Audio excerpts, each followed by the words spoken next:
అందరికీ నమస్కారం.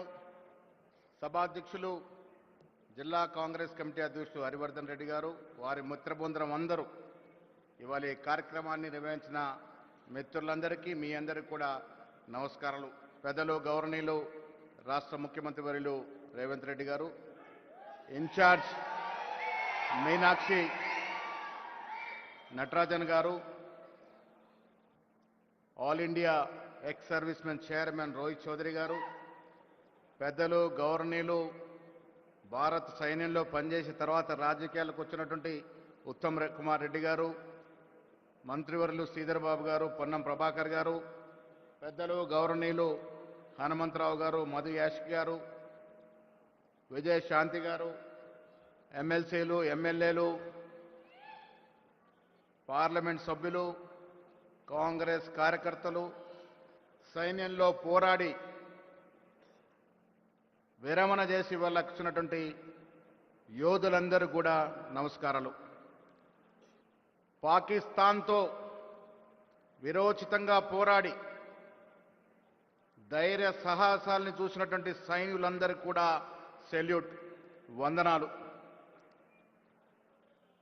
పహల్గాంలో జరిగిన సంఘటన తర్వాత మన సైనికులు విరోచితంగా ప్రాణాలు లెక్క చేయకుండా పోరాడి పాకిస్తాన్ ఆధీనంలో ఉన్నటువంటి తీవ్రవాద సంస్థల్ని ఛేదించడం జరిగింది. మిత్రులారా, పహల్గాం సంఘటన జరిగిన 3వ రోజున హైదరాబాదులో ఇందిరాగాంధీ విగ్రహం దగ్గర ముఖ్యమంత్రి రేవంత్ రెడ్డి గారి ఆధ్వర్యంలో దాదాపు 100 దేశాల ప్రతినిధులు కొవ్వొత్తుల ర్యాలీ చేసి ఆనాడు ఇందిరాగాంధీ గారిని స్మరించుకోవడం జరిగింది.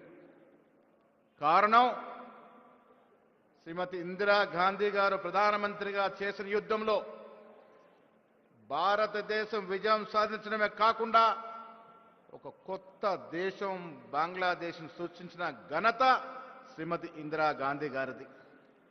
ఇలా బీజేపీ నాయకులు తన గురువులుగా పోల్చుకునే వాజ్పేయి గారు పార్లమెంట్ సాక్షిగా శ్రీమతి ఇందిరాగాంధీ గారిని అపర కాళీమాతగా సంబోధించినటువంటి సందర్భం.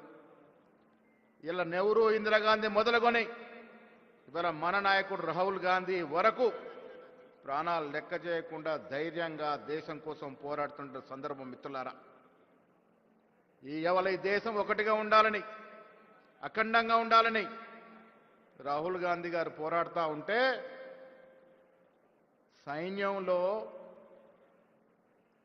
సైన్యం విరోచితంగా పోరాడుతున్న సందర్భంలో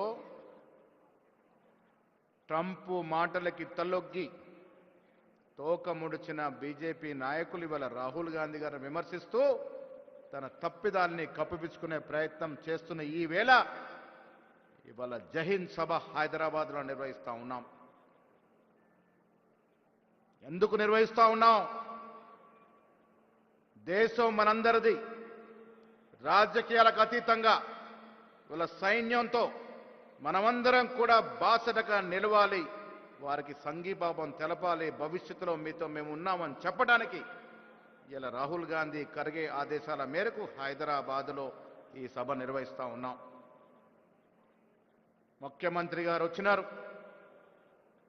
మీకు సందేశం ఇవ్వటానికి, ఈ దేశంలో జరుగుతున్నట్టు కుల్చిత రాజకీయాలకు వివరించడానికి. మిత్రులారా, జైహింద్ సభ మనందరికి ఒక స్ఫూర్తి.